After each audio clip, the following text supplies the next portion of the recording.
Okay, I think we're holding on top of Daf Gimel, right? Right on the top, Lishna Achrina. Okay, thank Hashem that we're able to learn Torah every day in this class of our learning. We should have the base of Migdash immediately. And we're learning Lulay Nishmas, Sahaba Golda Basbar Binyamin, and San Al Zev Ben Zion, and also Refuah Shlema for Avram David Ben Sarah, and Gedalia Getzel Eliezer Ben Feget Zipara. Okay, so we're learning in the Mishnah about partners that are making a wall and what type of wall they're going to make. Why are they partners? They owned the courtyard together. Maybe they inherited it, and now they decided that they want to divide it. So the Gemara was discussing: is there a concept of hezekriya that once they decide that they don't want to be partners anymore, can one of them compel the other one to build a wall because he doesn't want damage from the person looking at him?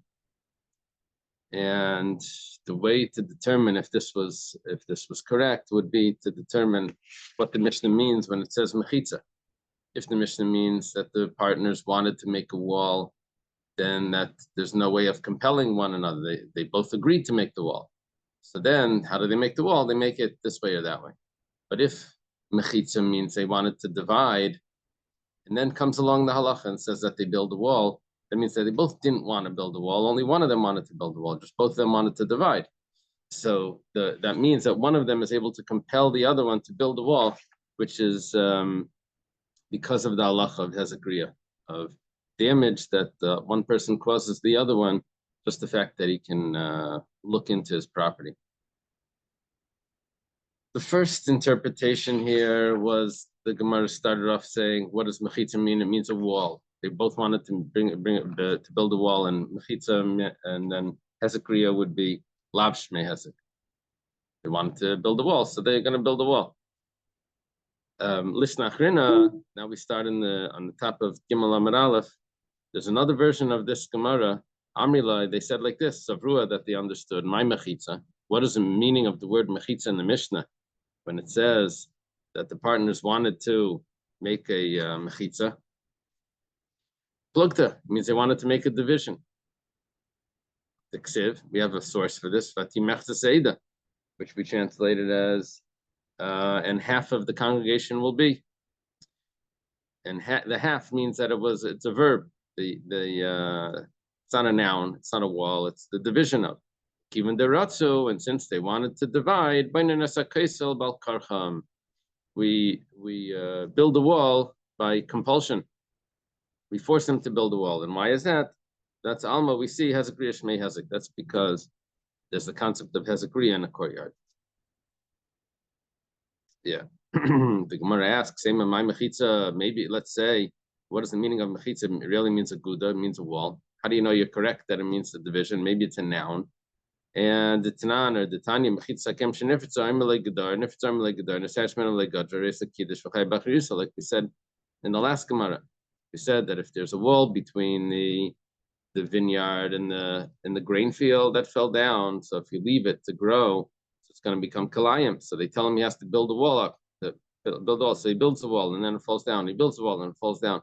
So if he doesn't build it back up, so then he's going to be responsible. But the point of quoting this is to tell me that the word mechitza means a wall. The time of the ratzu. Then if we would read the Mishnah, we would understand it like this. What's the reason why they're building the wall? That's because the ratzu, that they wanted to build the wall. Oh, like ratzu. But if they didn't want to build the wall, then ein mechavin, I said, then you don't force them. So even though one of them would want to, but you still don't build a wall, because one person can't compel the other one to build a wall, because hezekriya, alma hezekriya lav shmei hezek, because there's no concept of damage that's caused just by someone by not having that privacy, someone being able to look in. That's the Gemara's suggestion. Gemara started off saying, no, mechitza means a division, and there's a concept of compelling someone to build a wall because of hezekriya. And then the Gemara says, maybe not. Maybe there is no concept of hezekriya, and mechitza means a wall. They wanted to build a wall, and that's why they have to build a wall.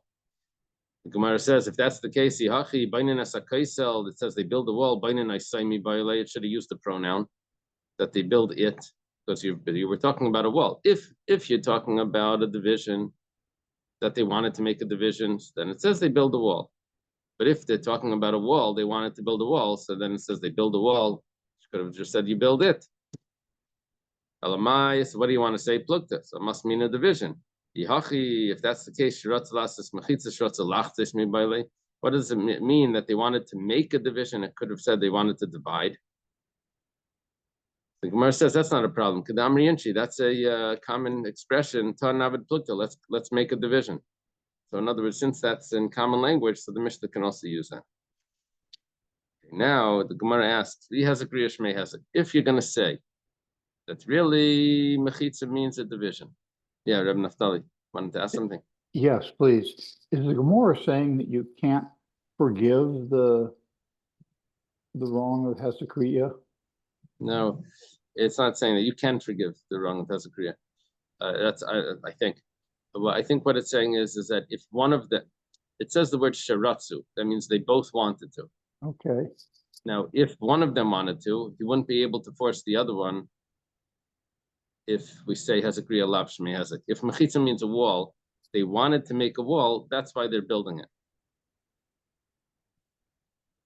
So this is just telling them how they have to build it. How they would have to build it, right? Okay, thank you.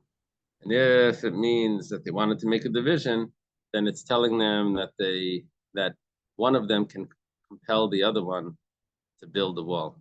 Yeah. Okay. Gemara says, if Hezekiah shmei hezek, if we're going to say that it means a division, and one can compel the other one to build a wall because there's the damage that's caused by lack of privacy is real damage. My area ratzu, then why does it have to say that they wanted to divide? You see, the thing is like this. We know that if there's two partners, and one of them says, I'm out of here, that's it. So he doesn't have to stay a partner forever. He can tell his friend that I want to divide. Friend can't say, no, we're not letting you. I'm not letting you. They can't say that. I don't want to be a partner anymore. So one person can get out of a partnership. So if there would be a property, that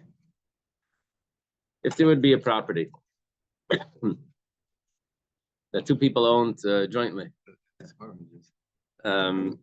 So why do we have to say that they both wanted to divide? Even if one of them wants to divide, that's good enough.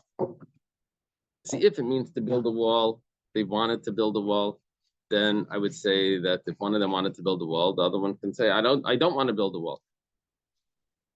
But if we're saying that it means that they wanted to divide, I know that you don't need both people to want to divide. Well, even one of them wants to split up the partnership, automatically the rule is that he can just get out of it. So Amar Rabbi Yochanan, Rabasi said the name of Rabbi Yochanan Mishnah Seinu. The case of our Mishnah is a unique case. It's Kashein Badin Chaluka. It's talking about that the property is so small that it's not large enough to divide. If we would divide up this property, we wouldn't have 4 amas for each of the partners. It would be less than 4 amas.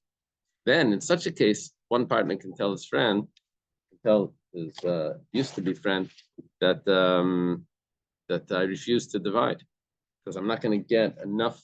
When you divide it, I won't be able to use it even for what it's meant to be. I'm going to be left with only 3 amas. What can I do in 3 amas? Like this. Let's say the whole property was 6 amas or something. So 6 amas is what to do. I'll use it. You'll use it. We'll take turns like this. But if we're going to divide it, neither of us will be able to do anything. So he can refuse to divide.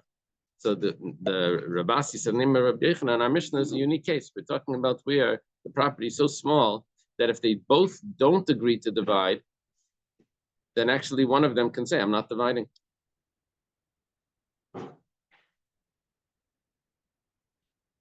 It's only if they wanted to divide that one can compel the other one that we're going to divide. And then comes along the Mishnah and says that they're also going to build a wall. The Gemara says, "My kamashmala. What are you trying to tell us? What's the chiddush of our Mishnah now?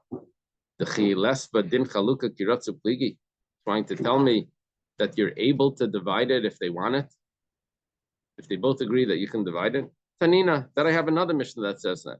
Mishnah later on, it says, Amasai, when do we say this? Bisman change name writes him. When they both don't want to divide. Bisman name writes him. That if you want to divide an area that's too small, then one can't compel the other. But if they both agree, then they do divide it. So I have a clear Mishnah that says this. Why does the Mishnah now need to give me a case where the Chiddush would be that if they want to divide, that they're able to divide it? I have a Mishnah later that says that they're able to divide it if they both agree. Gemara says, if you would just rely on that Mishnah that says that they're able to divide, I would have understood that the way they divide it is only with these pegs that would make a marker. Over here, I have a big chiddush.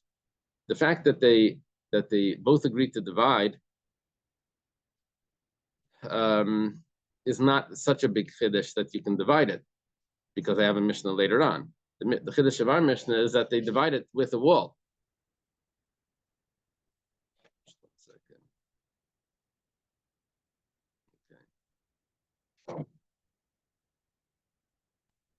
Chiddush over here is that they're going to make a wall. The Gemara says, well, if this Mishnah is a bigger chiddush than the Mishnah later, because over there it just says that that they divided if they both agree. Over here it says that they divided and they make a wall. So why don't you just say our Mishnah, and automatically I would know that Mishnah. Because that Mishnah doesn't even tell me about the wall. That just tells me that they divide. And here, the Mishnah tells me they divide and make a wall. So this Mishnah contains both this Mishnah and that Mishnah. The Gemara says, well, a Seifet Strichale, that Mishnah also has a Chiddush, which goes like this. Let's say two people own scrolls together. They own a Sefer Torah, or they own Nach, or Nevi'im, or Ksuvim. And they own it as partners. They both went to the store, they put their bar mitzvah money together, and they bought themselves both a Tanakh. And then they're going to yeshiva. And I'll give you Bereishis Shemais, you take Vayikra Bamidbar Devarim or something. It says that that's not appropriate to cut it up like that. So one of them takes the whole thing, and the other one gets buys the other one out. So over there, the Chiddush is the Sefer that there are certain things that even if they both agree to divide, they're not allowed to divide. So we're talking about a courtyard that if they both agree to divide, they can divide, but there are certain things that they can't divide. So the Chiddush of that Mishnah was the end of the Mishnah where there are certain things that even if they both agree, they can't divide. Okay, now, with the baby. Right. King Hillel saying like King Solomon with the baby.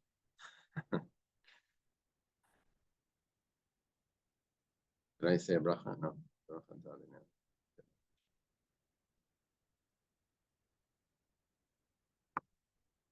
Okay, the following piece of Gemara is in parentheses. They always taught us that the parentheses you don't have to read. You only read the brackets. That's what they told us in yeshiva. I don't know. It's going to be clear when you read this Gemara that there's something wrong with it, because the Gemara right after it is going to repeat some of the pieces from this. So it's clear that this is not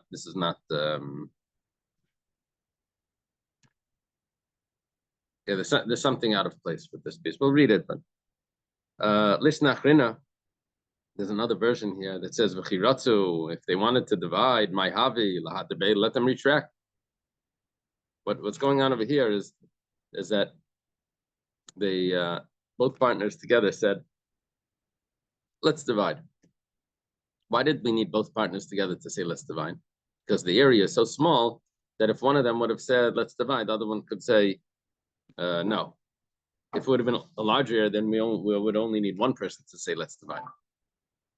Because the area is so small, so they both agreed that they're going to divide, and then they have to divide, and then one can compel the other one to build a wall.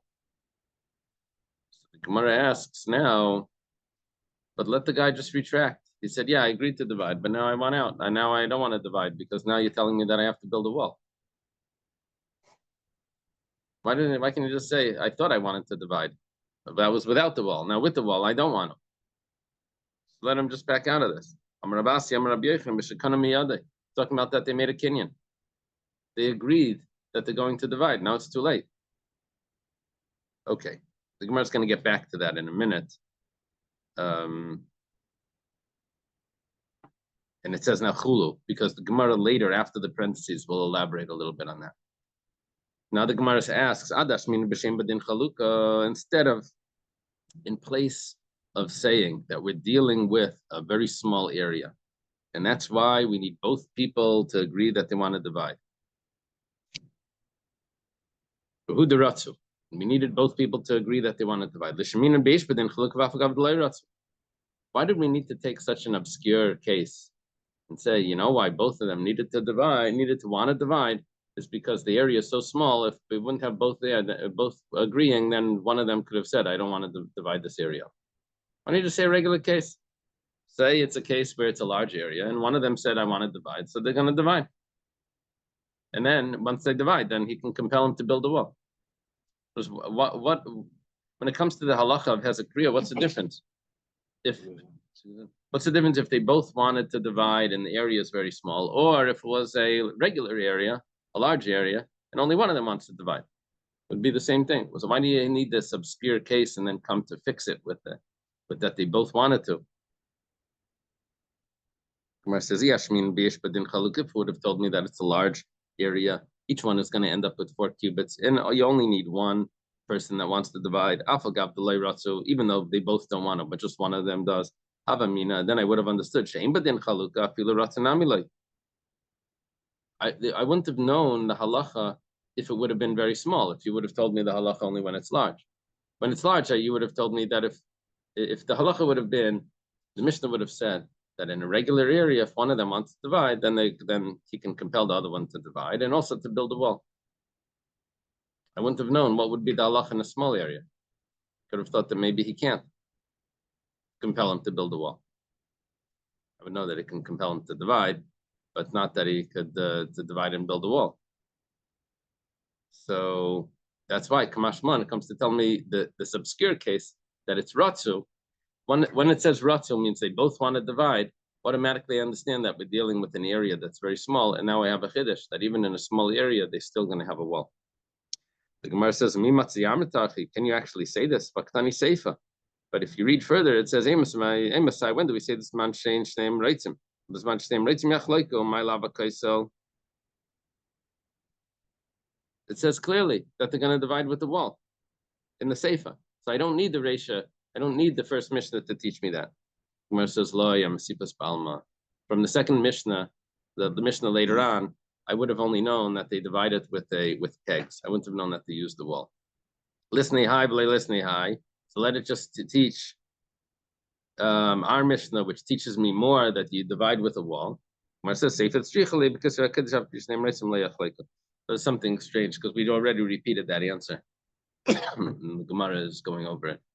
And now, okay, it's coming to tell me that the certain things you can't divide because it's inappropriate to cut them out, and that would be holy writings.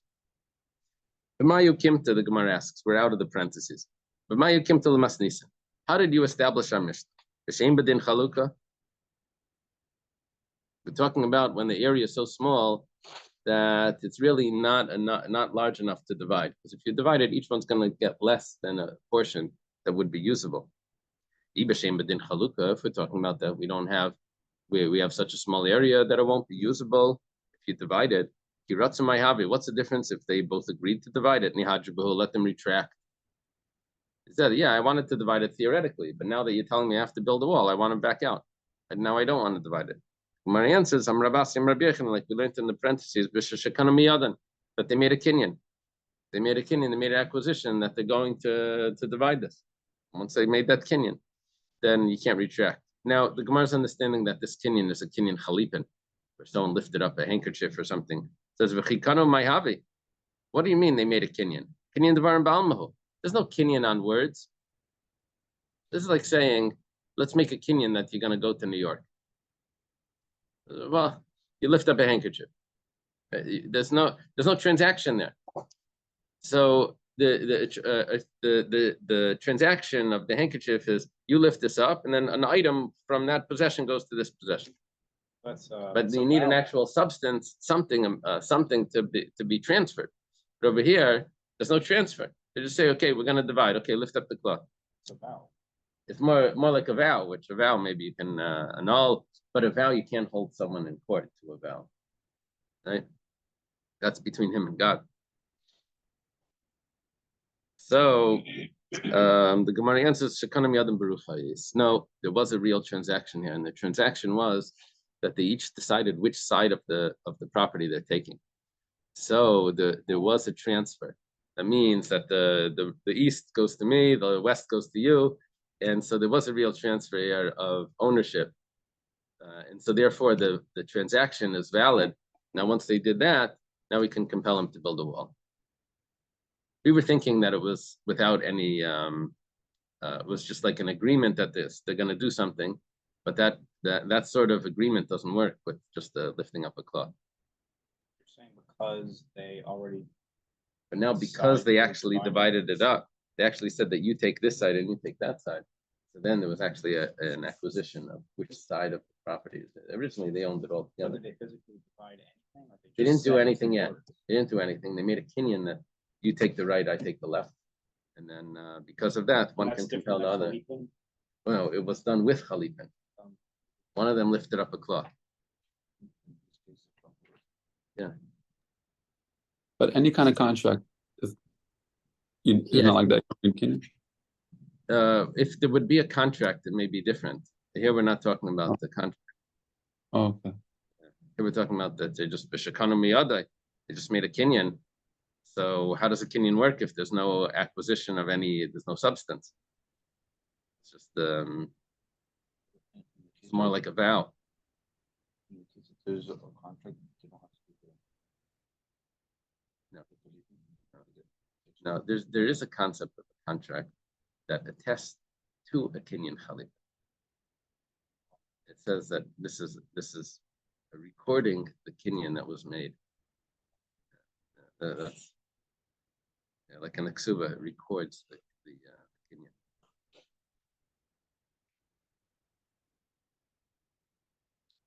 Okay, Ravashi Amar. Ravashi says no, they made a different sort of kinyan. This guy already started digging his thing, and this guy started digging his thing. So that wasn't a kinyan chalip, and it was a real kinyan. So they already divided it up. Okay. The Mishnah continues. It says that in an area where they would build with gevil, which was a 6 tvachim wall, 6 tvachim, 6 hand breadths wide wall, it would be, let's say a hand breadth is a tefach. Let's say a tefach is 4 inches. That's the larger measurement. It could be somewhere in between 3 and 4.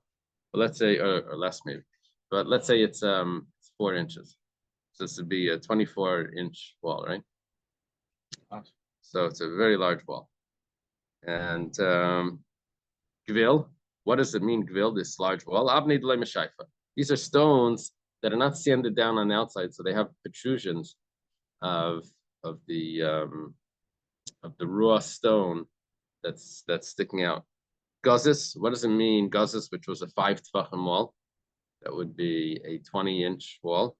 Avnei Meshaifa, that's because it was sanded down. So you don't have any of those protrusions. It's smooth on the sides of the stone. Except Kalela Avani Mikaris, can we discuss this? It says that the way, where's this? And where they built the base of Mikdash, that they use gazas stones, which are hewn stones that are chiseled to they're smooth on the outside. What's kvisin? What we said that these were a type of bricks. That's archi, that's half bricks. And you use 2 half bricks. And you put plaster in the middle, and that would make 4. Each brick was 3 tvachim. 3 tvachim would be 12 inches. And plus an extra tefach, which would make it into 16 inches because of the plaster, because of the cement that was put inside. Levanim, what are these are whole bricks. These are livni. These are 3 tvachim, 12 inches. Amalei Rabba, Breda Rabba, Ravashi, Rabba, son of Rabba says to Ravashi, "My the gvil abnid le meshayfin." How do you know that the way it's working here is gvil are the stones, but they have protrusions because they don't have, they weren't sanded down, they weren't chiseled down on the outside to smooth it out. And why is it an extra tefach? Because in certain areas I have protrusions that are sticking out that are going to make You're gonna make it a tefach long, a tefach more. Dilma palga de gasasu. By tefach yisrael leveni orviu.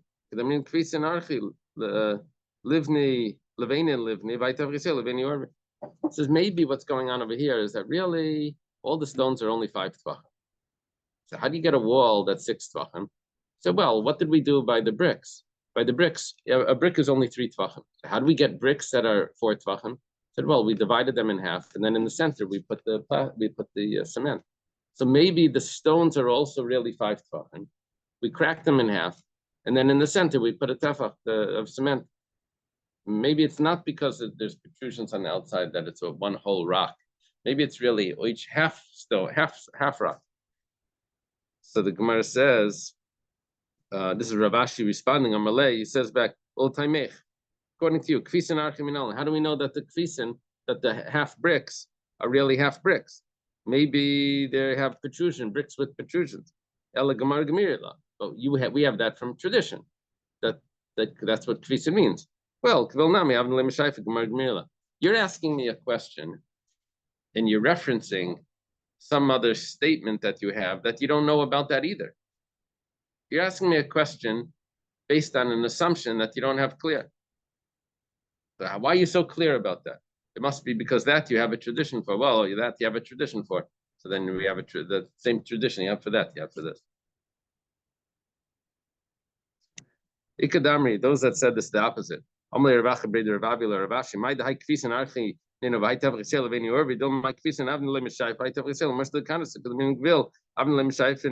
Gausis, Grill Avin Lemshaifen, Gausis Avin Lemshaifen, right? Yisera, the Mercer the Kanasa.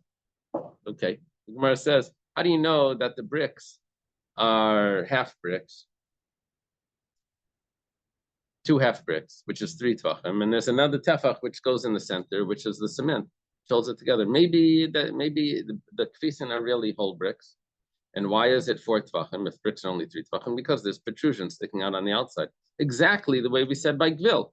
We said that gvil are regular stones which are 5 tvachim, but because they have protrusions sticking out, so that's why we say it's 6 tvachim. Maybe the bricks are the same way. So he responds to him. He says, "How do you know that gvil is protrusion? Maybe gvil is exactly the same thing the way you're saying that it's half. Where do you get that assumption from? Must be that you have a tradition for that. Oh, so you have a tradition for that. So you have a tradition also what kfisin means. That it means the half bricks. Okay. Must be it's because you have a tradition. Okay. Amar Abaya. Abaya says Shema Mina. We learned from this. Kol beni yorve tefach. Whenever you use plaster or cement between bricks, you always need a tefach of cement between the bricks. We don't do this at least when we lay bricks, we see like there's like an inch or something of the cement, maybe less. It's interesting. We have the same concept: 4 bricks and half. You do have half bricks. Well, they would do half bricks for like the end of the wall, because they lay it like the half brick is also like half the brick. Like at the end, like at the edge, like if they'll cut, like the regular brick. But the half bricks, it's like sometimes they do a whole construction half brick. It's like that. Maybe half the width also. The where it says Ariach al Gabi Levena, you remember that when it talks about the Shira, the way the song of the sea is written in the Torah, it says Ariach al Gabi Levena, a half a brick on top of a whole brick. Because each line has that's the expression the Gemara uses. Each line. Anyway. Okay.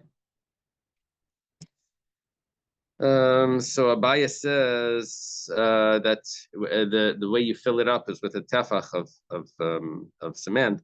Hanimila betina, that's just if you're using regular cement, but if you're using the type of cement that has pebbles in it, then by tfei, then it's going to be more than a tefach. Ikadarmida, those that say hanimila brichsa. That when did you say it's a tefach? Because you're using this type of cement that has pebbles in it. Aval betina, but if you're using straight cement, like by kulehai, then it doesn't need to be a tefach. Okay. L'meimra, Gemara has a question here. The begaz is if you're using bricks, if you're using not bricks, using stones, like they used in the Beis Hamikdash. They use stones that are 5 tvachim wide, and we're saying in our Mishnah that a 5 tvachim wide wall goes up 4 amas.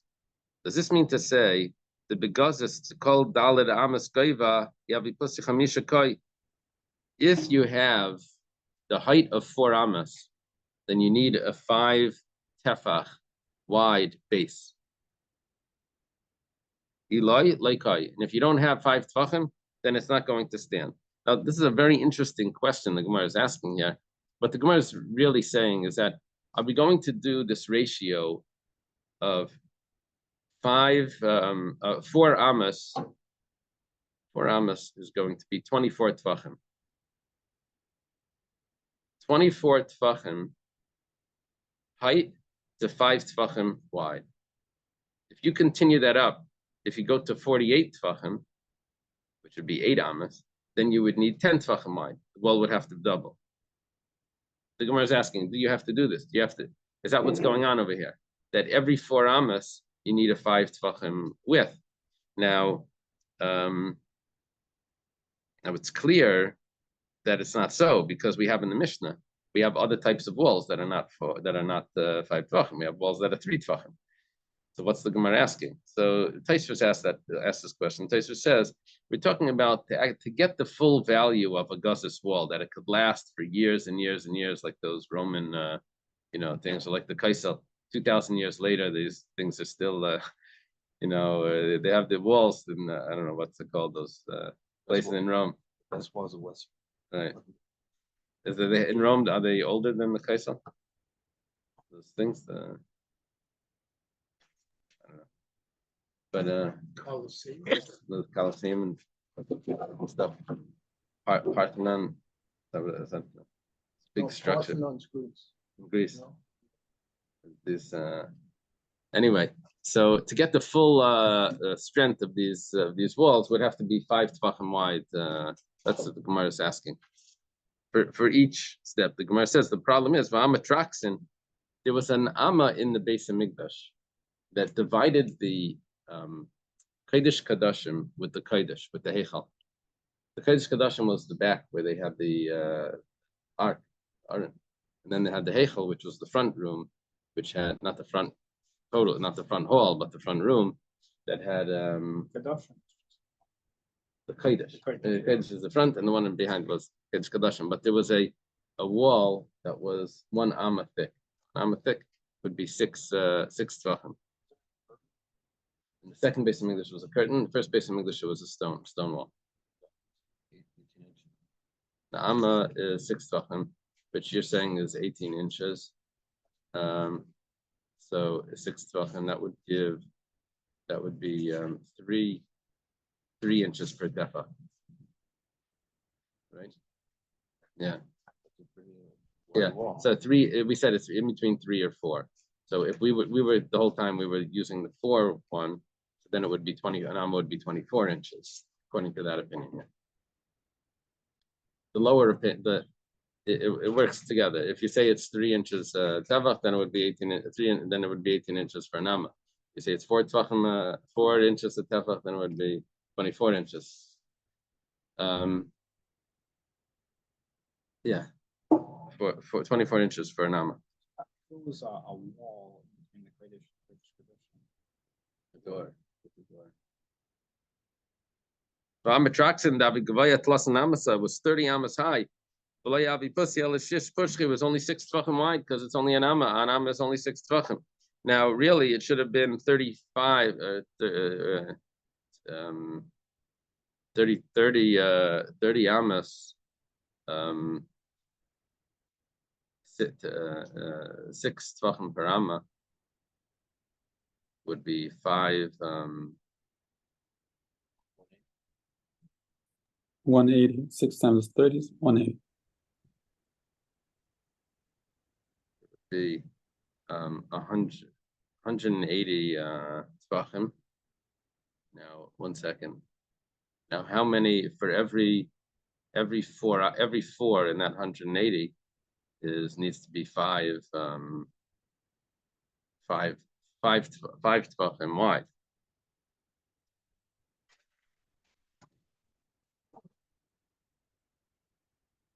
So it would be 45 would be 180 divided by 5. divided by 4. Divide 180 by 4. By oh, yeah, sorry, that's what I meant. 45 would be 180 Yeah. divided by 4.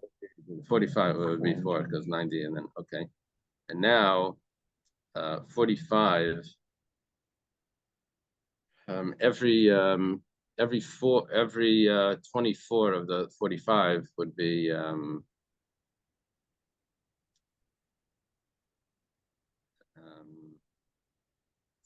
we're doing it more complicated. Yeah, Let's just do 45 it like times 5 would let's be just, 225. let's just do it like this. 4 amas was 5 tvachim. 8 amas would be 10 tvachim. 16 amas would be 20 tvachim. 24 amas would be 25 tvachim. 28 amas would be 30 tvachim. So it's 28 amas would be 30 tvachim, whatever. There's an extra 2 there. But basically, the wall should have been 30 tvachim wide, 30 plus something wide, and not only 6 tvachim wide. Because as we go up, every 4 is another, right? Okay. The Gemara answers like this. Really, yeah, that if you would have 5 tvachim, then that would stand only 4 amas. But if when you have 6 tvachim, then it doesn't matter how high you make it, it's going to last. Even the Empire State Building, it's going to last with 6 tvachim. That extra tefach is the one that makes the difference, and now it can last forever. Mikdash Sheni, my time le'avid am attraction. What about the second base of English? Why didn't they do the that amma? So the Gemara answers kikai betlasin kai tvei like kai. Actually, that limit of 6 tvachim makes it stand. There's only up to 30, but because the second base of English was 40, so it's not going to stand with 6 tvachim, and that's why they made curtains in the second base of English instead of the stone wall. How do you know that the second base of English was higher? That this house is going to have greater honor than the second house is greater than the first house. That's when the people weren't happy with the second base of English. It wasn't going to have all the greatness, and the prophet said no, it's going to be greater even than the first one.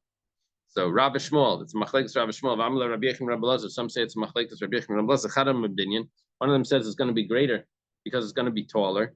Chadam Rabbi Shanim. One of them says it's going to be greater because it's going to last longer. Of the second. Yeah, the Kedusha was not as big. Yeah. But they're referring just to like architectural. Yeah. One or the other. Either it's going to last longer because the first base of English lasted 410 years. The second base of English was 420. Or you can say the first base of English was 30 amas tall.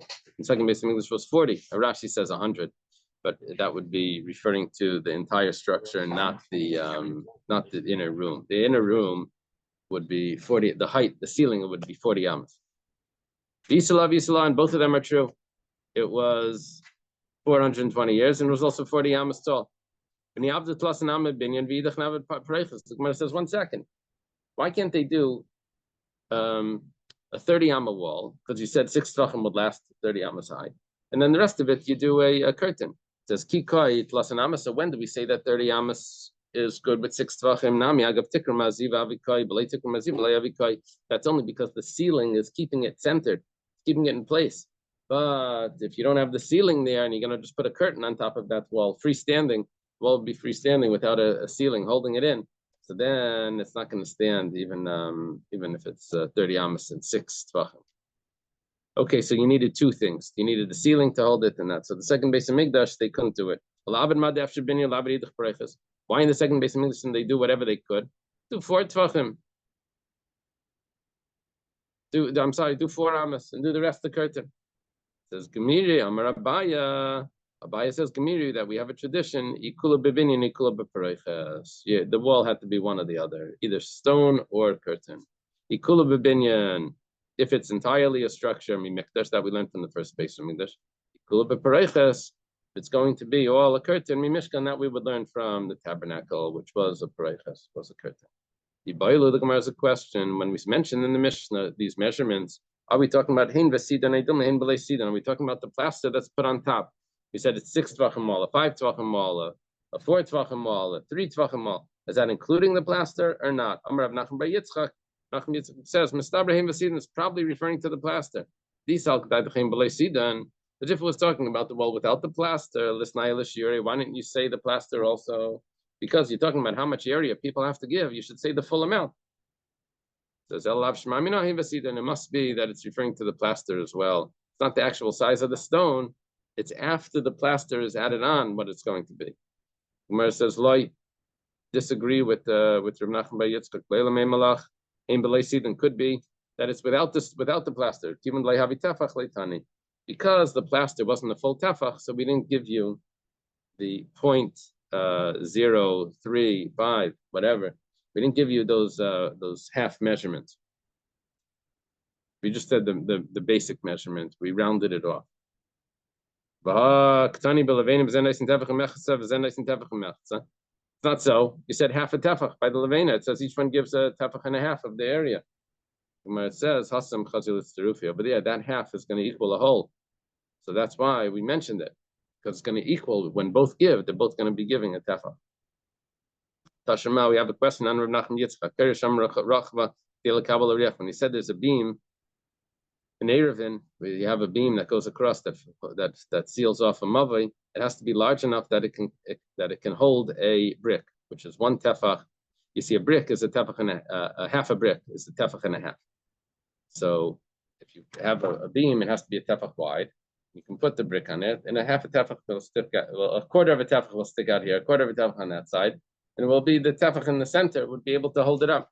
That's the width of a kaira. You see, and we didn't even talk about the plaster there. So it's awesome barabbas over there. We're talking about larger bricks, but really, bricks are really smaller than that. You see, if it meant a brick meant together with the plaster, so then why do you say that it's a half? That it's a tefach and a half? We're not talking about the plaster there. There's no plaster. You're just taking a brick with that. You're not building. You're just putting it on top of a beam to see if it could hold. There's no plaster there. So the Gemara says, so why is it a tefach and a half? According to Rav Nachman bar Yitzchak, it should be less than a tefach and a half. It says no, those are large bricks that are a tefach and a half even without the large half bricks. Tefach and a half even without the plaster. That's why it said that an ariach, a half a brick, is half a brick of 3 tvachim. It must be bricks that are smaller than that are only 3 tvachim together with the plaster. This could be a proof and would actually support Rav Nachman bar Yitzchak. Amar Rav Chizda. Chizda says, you're not allowed to destroy a shul until you have a second shul built. Yeah, I think in Aventura, Chabad, they had to do that. They had to build they had to leave the old shul up while they built the new shul, right? They built a new shul behind. Yeah, they built a new shul behind. They couldn't destroy the shul until they built a new one. Ikadamri, there's 2 versions, 2 opinions why. Ikadamri mishum pshiyusa. We're concerned about negligence. You might destroy it and then say, oh, you know what? Look at this. Now we have a property. We can make a parking lot and do stuff and make a lot of money and whatever. And negligence, they won't rebuild. Ikadamri, that doesn't seem shemsliya, because what are you going to do temporarily? You need a place to daven. 2 reasons. My bina, what's the difference between the 2 reasons? It could be nayu, the ikka, the knishtach riti, if we have another shul, or duchtel etzli, if you have another shul to daven in the interim, so then we would be able to destroy the shul, but we still have a concern about shiusa, that maybe negligence, maybe they're not going to rebuild it. Build a shul in a place that was used for Vodazar. That's interesting. During COVID.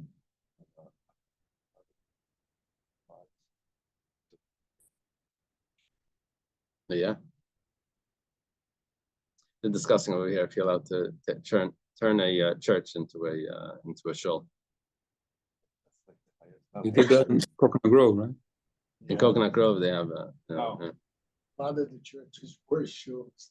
You go look and you see the Mogen Davids and stuff, and we just get in it back. barrel wine story in Detroit. There was a community that they built the shul, and 20 years later, the community changed, and this black community moved in, and they bought the shul, and they turned it into a church. And then they bought another place. 20 years later, they moved in. The same black community got larger, moved in and bought that place. So on the next place, yeah, it's a problem how to sell it, but whatever. The next place, they wanted to be on the building board when they were building their show. They said, we're going to buy it in 20 years. So we want to put in our, okay. Morristown Yeshiva was a Catholic girls' place run by nuns. Or bought it. In the Bronx, when the Jews were moving out, unfortunately, there were a lot of large institutions. I know the one that I was with, he went to University Heights. So who was going to buy it, you know? Right. So they would sell it typically, and I think they did for a drug rehab center. That's what, like, the thing, they'd sell it for a non, even though knowing that it is possible down the line, the other place might sell it. So they would pick something. Yeah. The Gemara says now, Mareimar Marzutra Sasya Bani Kaita Bestov, Obano Bestov Bekaita, that they had two shuls. They had a summer shul and a winter shul. And they would build the summer shul during the winter, and they would build the winter shul during the summer. Now, what exactly were they doing? Were they knocking it down? Were they building it better? Did they have two separate locations? That's a discussion in Taisvus.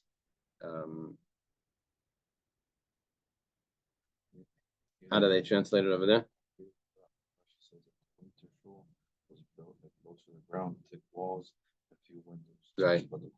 Right. The winter shul had a better insulation, and the summer shul had a breeze. Amalei Ravina Ravashi. Ravina says to Ravashi, Gavu Zuzi Machdi Mai. He has a question. He says, let's say the money is already in the bank. We already have an escrow account that's holding all the money for the shul. Are we still concerned that maybe you're not going to build it? Amalei, he said, maybe there's going to be a case where we have to redeem someone that's being taken captive. We're going to have to use that money. So the same thing would apply. The Shrigi is Shrigi, Livni, Vahadri, Hudri, Machdi, Kshuri. Let's say we already have the building material, not just the money in the bank. We already have the rows of bricks, and we have the roof things, and we have also the beams. Maybe we're going to have to sell it, those building material, to be able to build the shul. I'm sorry, we're going to sell it for Pidyon Shvuyim, we're not going to build a shul. The Yachi Afilu Bananami says, whoa, if you're worried about selling it, then even if the shul is built, you should never be able, you see, what we're saying is that when you have an old shul. Yes, Nakamba. I looked up the address. That's the old place. It says this building is currently abandoned. Oh. That was this giant shul. Wow. Wow. Where's that? In the Bronx? Yeah, Hebrew University Heights. That's where Rabbi California, whose brother, the Lamb brothers. Oh yeah, Maurice. Maurice Lamb. Maurice was YU. So Norman Lamb was YU. So Maurice Lamb was the shul. rabbi. He went to California. So,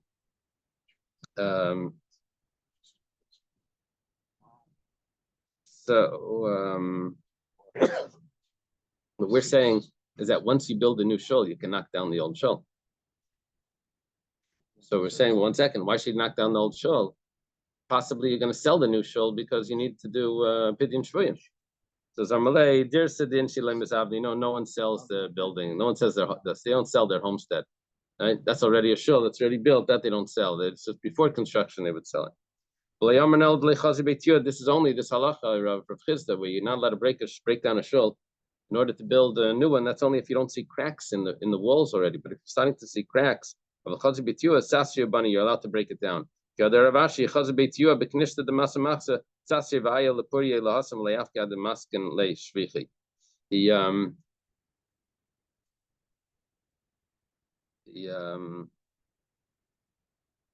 He moved his bed in there to the construction site to make sure that they wouldn't stop building in the middle. He moved in to make sure that there was no negligence, that they should build it quickly.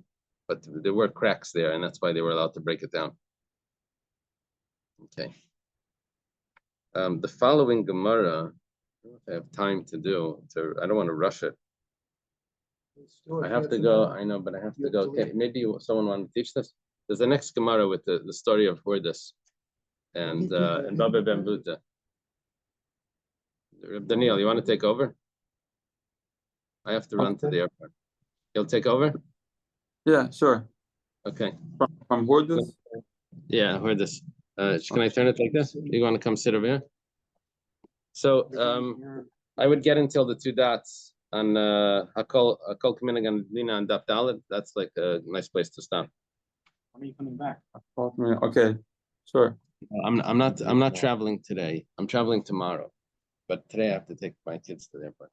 So Teaching Tuesday? on Tuesday, possibly you. No, that was a question. I was asking. If you don't want the answer, don't ask the question. When will I know the answer? You just got it. Tomorrow. Do you want to teach Tuesday? Can you do it Tuesday? I can do Yeah. anything. Okay, so but I just don't know where we're gonna get up to tomorrow. Oh, It's so half a day. so at the end of the. Oh, you know what? I have a problem. Can you put on your phone?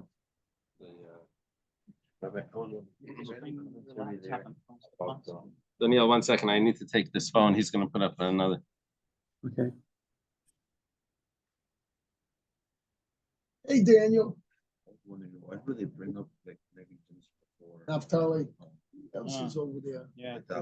Oh, that's us. To me, it seems like that would. It's a family. It's gotta be the Jew family. Yeah, but they don't. Maybe they won't have a shul. They'll daven outside. Okay. So I'm gonna make the post. 1 second. Sorry. Oh yeah, I'm making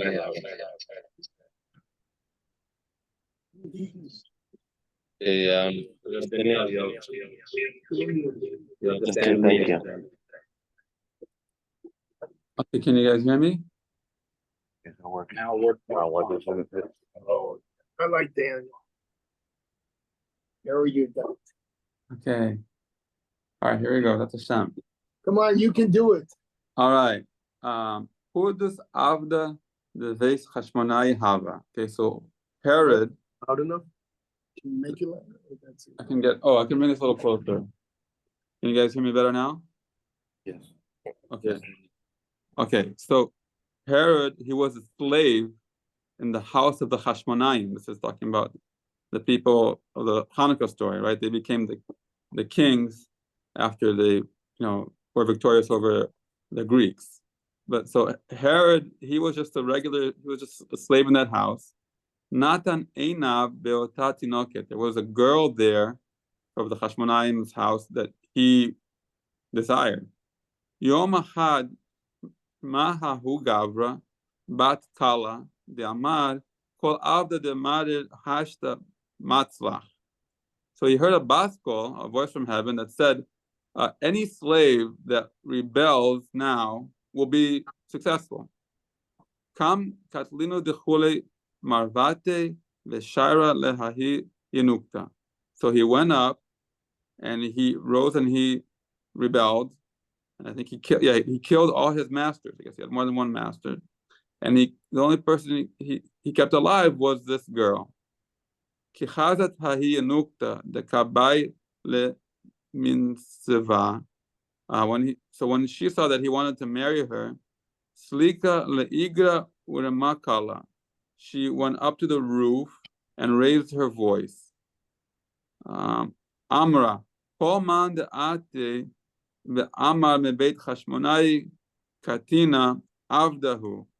So whoever comes and says that they're from the house of the Hashmonaim, that person is a slave. Because there was nobody left except for that one girl, that specific girl. And that girl fell from the roof. I guess she dumped off the roof and died.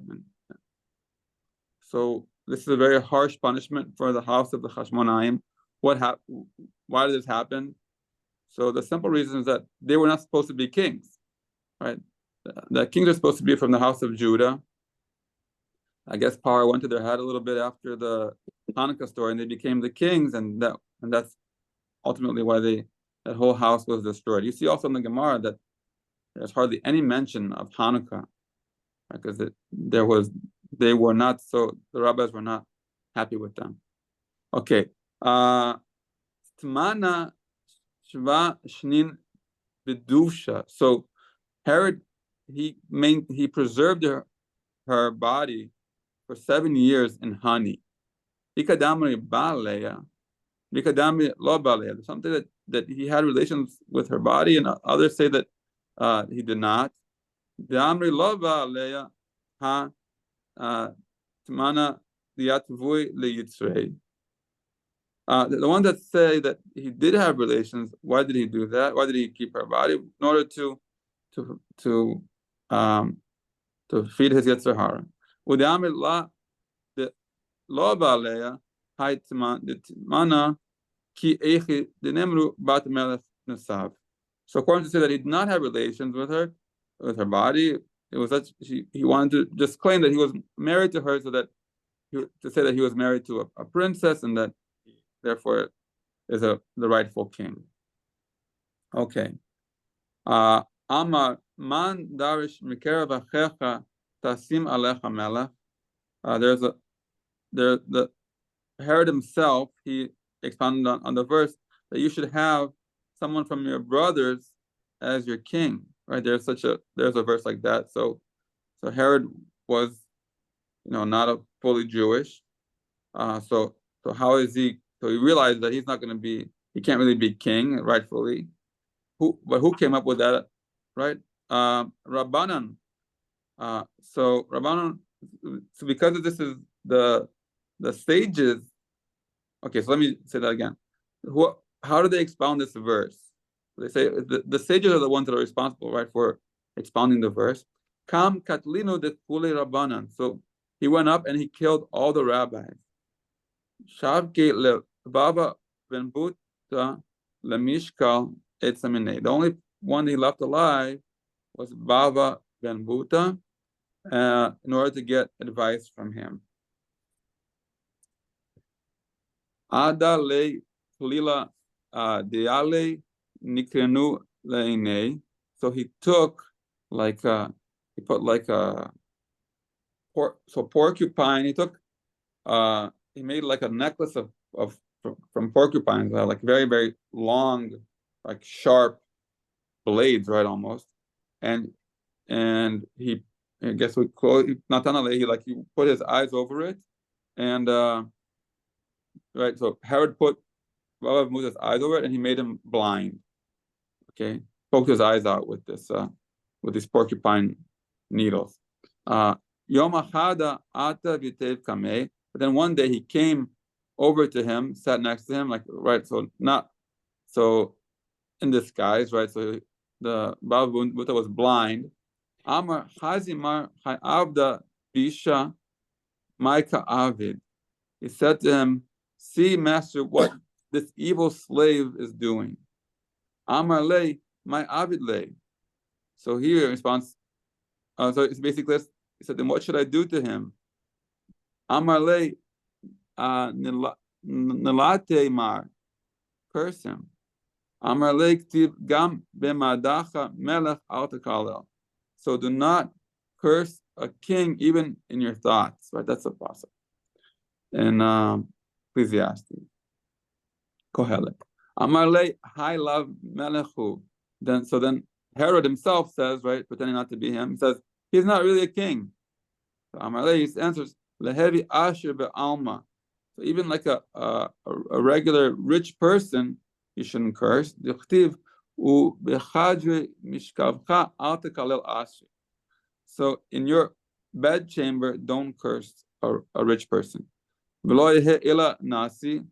So then I guess Herod said to him, "What if he's just a prince or a leader?" There's also a verse about that. You should not curse a leader, prince of your people. Amar lei be'ose masecha amcha. Okay, it says all this is regarding somebody who's actually following the ways of your people. So this person is not following Torah law, right? Is not, so maybe you are allowed to curse him. Amarle mistena minei says, no, I'm afraid of him. So I guess that was a little bit more convincing, but still he says, I'm afraid of him. Amarle leka enish de azil dilemale. Right? There's like nobody here who's going to tell him that you cursed him. Diana ve'at itivna. Since you and I are sitting here alone. Amarle ktiv ki of hashamayim yolich et akol uval knafayim yagid davar. Right, so it says, a bird of heaven, the sky shall carry the sound, and that which has wings shall tell the matter. Okay, so basically, whatever you think you're saying, this idea like that walls have ears, information gets out, right? Eventually, so I'm not going to take the risk. Okay, Amar le anahu. So then Herod reveals himself. He says, I am that person. I am the king. I have yadana the desire rabbanan kulehai lo hava katelna lehu.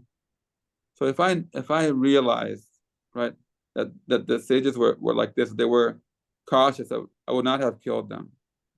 Hashta mai tekante hahud gavra. Now what am I supposed to do? So he's like repenting. He wants to now fix the situation.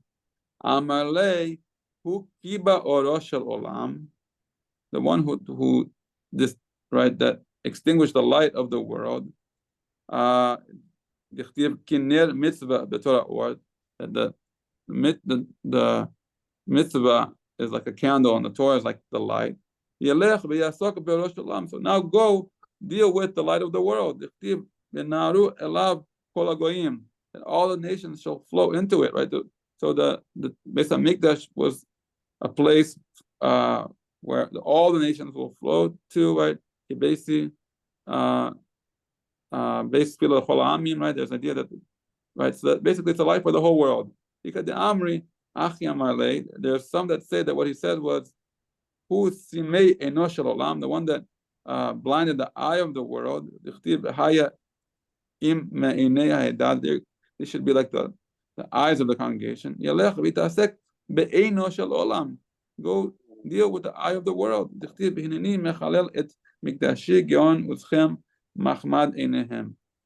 there's a pasuk in Ezekiel that says, I will desecrate my temple, the pride of your strength, the light of your eyes. Amar le mistefene mimachutai. Says, I'm afraid of the Roman government. They're really the ones in charge, right? Amar le shdash licha lezel shata ve'liakav shata ve'lehada shata adachi achi sitrit uvanit le. So okay, so he's afraid of the Romans, right? So what should he do? The advice Baba Ben Buddha gave was send a messenger who will take a year to get there. It's going to remain there for another year, and then take a year to return. I guess it took it was a long distance, and that had stopped. So basically, rebuild the temple. By the time the Romans find out, by the time they get back to you, it's already be built. Avadachi, that's what he did. Shachule im lo starta lo tasto. He said, if you haven't demolished, don't demolish. Im satarta al tivne. And if you did demolish, don't build. Im satarta ubanita. And if you did demolish and you did build, avde bisha. Bata de avdin mit malchin. So if you did build and if you did demolish and did rebuild, you are among those that acted wickedly, seeking counsel, only after they have already acted. Bim zenecha alach asfarach kan lo recha velo barecha hurdus avda kalane mitavid. And even if you are armed and in command of military force, your book, meaning that your genealogy is here. They know that he's not really supposed to be king. You're neither a king and you're not a son of a king. Rather, you are Herod, the slave who has made himself a free man, right? Okay, so basically they told them that, we know that your true genealogy, you're not really fit to be king. So you are basically a bad slave. My Recha, how do you know that Recha means king? Malchuta, Recha means king. Dichtiv, Anochi Hayom Rach u'Mashuach Melech. So King David says, I am, Recha could mean like soft, right? But I'm new at kind of like new, and I am appointed, I am anointed king. By Yosef, he was called Avrech, which also is like the father of the king, right? He was like the advisor for Pharaoh.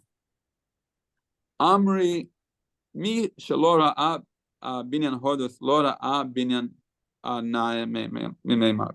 So it says, whoever did not see the structure of Herod, right, the second temple, did not see a beautiful building in his days. B'mai bane, how did he build it? Amaraba be'avnei shesha u'marmara. He built it with marble, of white and green marble. Ika de amri be'avnei kuchla shesha marme. Some say that he built it with blue, white, and green marble. Afik safa be'ayel safa. So he sent out an edge, and how does it say it? He sent alternate rows of stones, sent out an edge and a bit, and drew in an edge a bit. So kind of like, I guess, like a wave, kind of. Ki echi dinak bel sida, right? So that it would hold the plaster. So instead of building it like one block on top of the other, they all were built a little bit further apart, which is like made it like more a nicer style. Sabra the mashe b'dahava amar le rabanan shafke de achi shapit fei de mecheze ki idvata de yama. He considered covering it with gold, but the rabbi said to him, leave it, do not cover it, since it is more beautiful this way, as it looks like the waves of the sea. So was it right for Baba Barbuta to give advice to Herod? So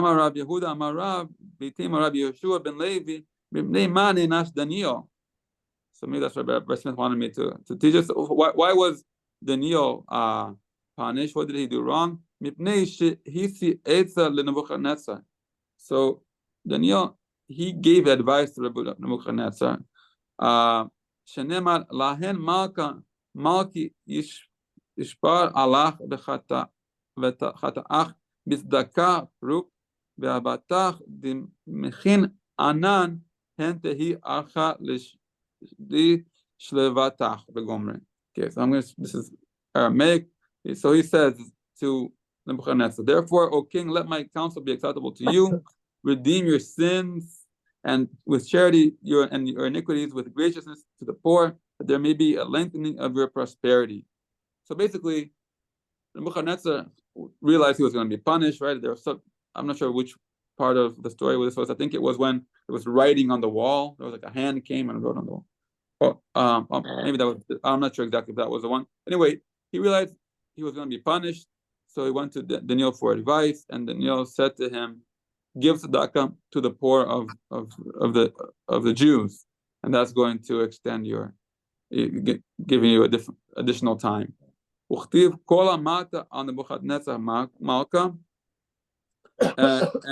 it says all this came upon Nebuchadnezzar. It says at the end of 12 months. So he was supposed to be punished right away, but it took 12 months for it to happen. Apparently, what happened was that he was given tzedakah for a while, and then afterwards, what am I doing? I'm giving all this money away. Like, stop this immediately. As soon as he stopped giving the money, then he was punished, and it says that he became like a wild beast. His nails grew, his hair grew long, and he was eating from the grass. It's a whole story there in Daniel. It's incredible. Nebuchadnezzar was literally king of the world, right? And he went from being the most powerful to basically just like an animal. So we see that giving advice to to an evil king is not a good idea. So how come Bava ben Muta did this? By Ema, you can answer like this: Shani Avda the Echav b'mitzvahs. So Herod was a Jewish slave, right? A slave of the Jews, right? So he does have he does have mitzvahs. So you're allowed to give advice to him. Revice Ema. Sorry. Oh, okay. Revice Ema Shani based Amigdash Ila Malchus La Mitne. So it's different, but in terms of the Beis Hamikdash, like if you don't build the Beis Hamikdash, if the government doesn't build the Beis Hamikdash, it doesn't get built. So it was important for this advice to be given so that we could have a Beis Hamikdash back. Medaniel Menalan Dinash the Anash. How do we see that Daniel wasn't in fact punished? Ilema Mishum Dichtiv Batrika Esther Lehatach. So this is very interesting. So Daniel is in the Megillah story. He's called Hatach there. What does Hatach mean? Means like cut off, kind of. So he was diminished. He was cut down in stature. He went from being the advisor to the king, like the closest one, to basically just another figure in the court of the king. The Amar Rav Hatach is Daniel. How do you know that Hatach is Daniel? Hanecha leman de Amar shechatchu migdulato, that he was cut down from his stature. El deman de Amar shekol divrei malchus nechtachin al piv. So another one is that everything he said was like cut in the sense that what they followed was determined, right, according to his word.